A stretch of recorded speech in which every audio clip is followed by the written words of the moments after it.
I'm always in charge of our home renovation projects, and this is a very male-dominated world. And many times I've met with contractors and people, and they would quote me like outrageous prices, and and like I could tell. I was like, no, don't do that. When I first wanted to build a bedroom for my kids, um, everyone told me use the attic space. It's unfinished. You can finish it out and build a stairway up, and it was going to cost over $200,000. So one of them was a combination of an architect and also like a building shop. So like they did everything. It was like an end to end. Within 2 seconds, she told us we couldn't afford her and she left. We're like, okay, well, okay then. Well, that solves the problem. So she left. She was like, you guys don't have enough money. And then she left. You weren't coming in with like a perspective of, how can I get the most number of hours out of you? It was night and day between you and the former architect, where it just didn't even seem like he wanted to know what we were about. I think he had a lot of ideas for what he wanted to do. Yeah. And he would continue to try to convince us. That's the thing. There was this distance with the old school architect, he was like, clearly I was the client and he was gonna tell me what to do. Another one spoke for 2 hours, did not listen to anything I was saying, ended up telling me that we didn't need a bathroom and that the space should be a pantry.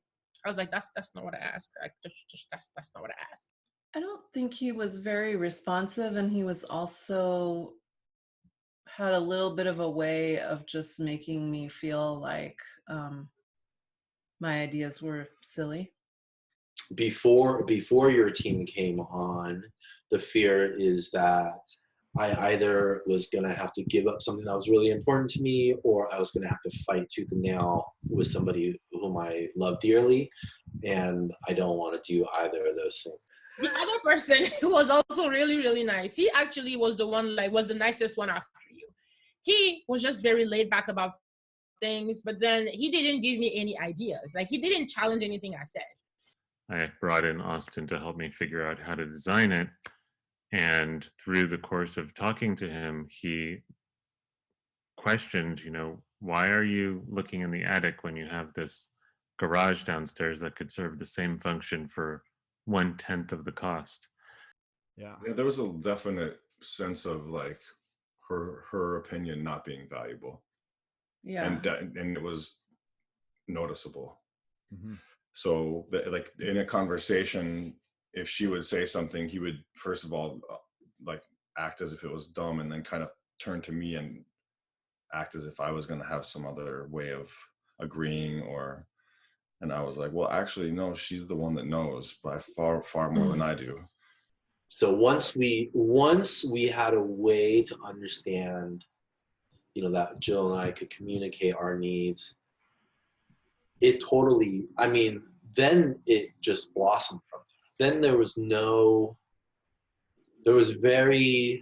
went very smoothly after that. I realized that I just hadn't been thinking about it clearly, and it seemed like dark and cold, and Austin pointed out that's because it's a garage. Once you transform it into a bedroom, it's going to feel like a bedroom. I feel like you guys gave ideas, and that was also helpful for us to like shape our vision, but I never felt like your idea was more important than mine. It was a real collaboration. So it was just so straightforward, right? Initial meeting, just kind of like, okay, getting all the ideas together, and then I knew that you guys would run and bring me the drawings, and the drawings were also always reflecting what I wanted. So it was always like, okay, bim, bim, bim, boom, done. And I think it's because you took time beforehand to really understand what I wanted. And I think that after our first meeting, Risha was like, do you even want to keep talking to people? Because I know you're sold.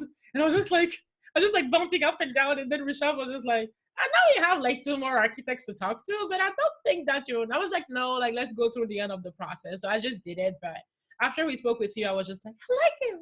He understands people.